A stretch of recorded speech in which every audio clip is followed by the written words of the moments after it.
Sandra Crowl, Directora de Stewardship de Carmignac. Welcome to Negocios Televisión. Good morning. Good morning. Good morning. How are you? It's an important day tomorrow. This is Environmental Day, well-timed with the International Energy Agency's roadmap to carbon neutrality in 2050. Why they have the signal and alarm, and how are companies like the big oil and gas company reacting? It's indeed well-timed also for COP26 and this report, which is really sponsored by 30 companies worldwide and their energy ministers, was very well anticipated or well waited for. Why have they signaled the alarm? Definitely because they're concerned that the 2050 carbon neutrality, the net zero in 2050, is not going to arrive unless we have much more accelerated processes and certainly much more use of the technology that we have today and more investment towards that technology. So, in 2050, we'll have 2 billion more people on Earth, and to obtain 2050 neutrality, we will need 8% less energy. So energy efficiency is really part of the puzzle. And so what they've projected is indeed some pretty headline news on suggesting that we can't have any more internal combustion cars after 2035, that households cannot have more gas boilers after 2025. That's tomorrow. They anticipate that coal demand will drop by 98%, and also oil and gas significantly as well. Gas a little less so. So gas really is part of the transition puzzle, as well as the technology that we have today. And so very well so much of a leader in Spain, solar and wind energy, with the technology that we have today, is part of the important transition already to the objectives of 2030. And we definitely need to make sure that that's inclusive, that it's not just the companies that and the countries that are capable and already have this technology, that technology is also passed on to developing and emerging countries. What is Carmignac doing in this contribution for the company to climate change and environmental? Well, like other companies, we're looking definitely at our own operations, our own carbon emissions. And so we have, over the last couple of years, measured carbon emissions in our operations right across Europe, and have taken the steps to decarbonize those emissions. And also, most importantly, just as oil and gas companies are doing today, and other industrial companies, they're looking at ways of reducing their energy use and finding more efficient ways of energy, and also transforming to clean energy. So our offices, some of our offices actually, in fact most of them now, are all 100% running on green energy.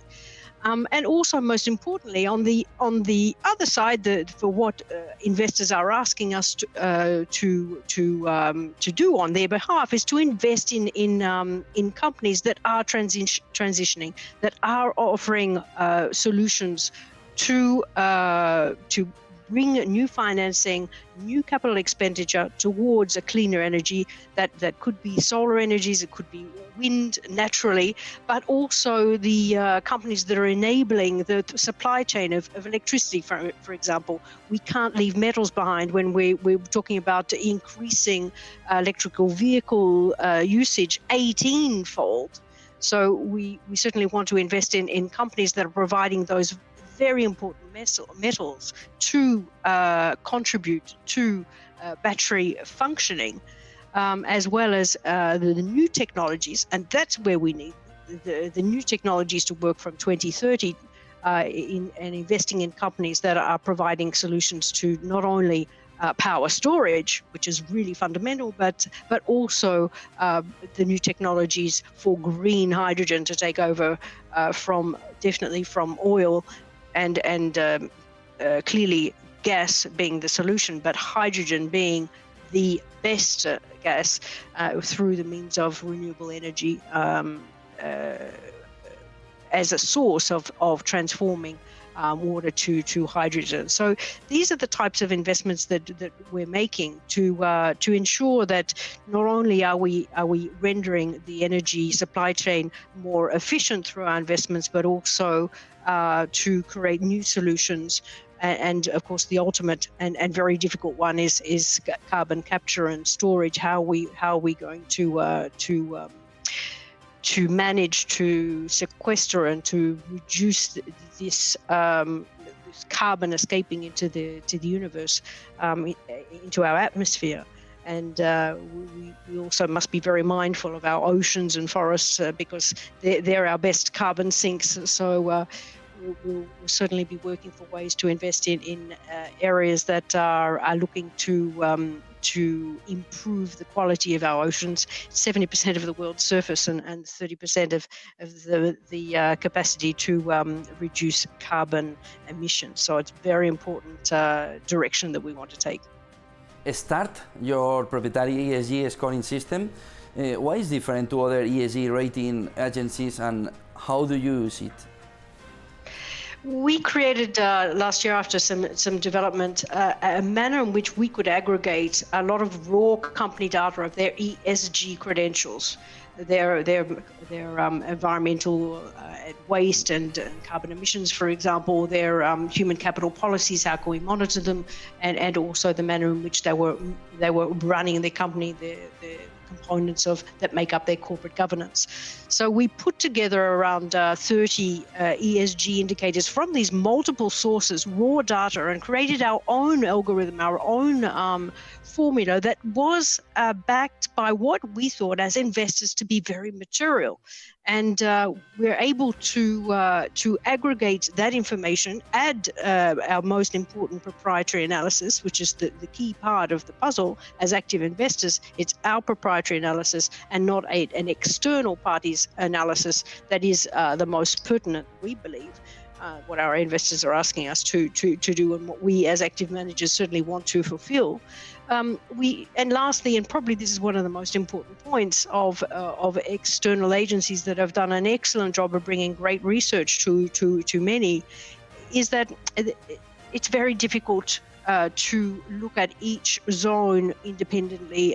One size does not fit all. And what we wanted to do with our program and our platform called Start is to really create like with like. So to compare emerging market companies with emerging market companies, to compare small caps with small caps. And within that manner, this peer analysis that is creating really a comparison within a certain activity, that we remove some of the biases that would normally be very negative towards a small cap or an emerging market company, when in actual fact, in their peer, there are ones that are performing the best and transitioning the best and that are making the best efforts. So we wanted to remove that bias and really have our own proprietary analysis and our own materiality and what we think is most important within our aggregated platform. And of course that brings in multiple sources, whether it be just ESG indicators, raw data, but also impact analysis through the percentage of revenues involved in alignment to the Sustainable Development Goals, for example, or also looking at the very large controversies that the companies may have been involved with or violations that we need to be aware of. So it's really very efficient for our investment team. Thank you very much, Sandra Crowl, Directora de Stewardship de Carmignac. Good day, good business, Sandra. Thank you. Buenos días.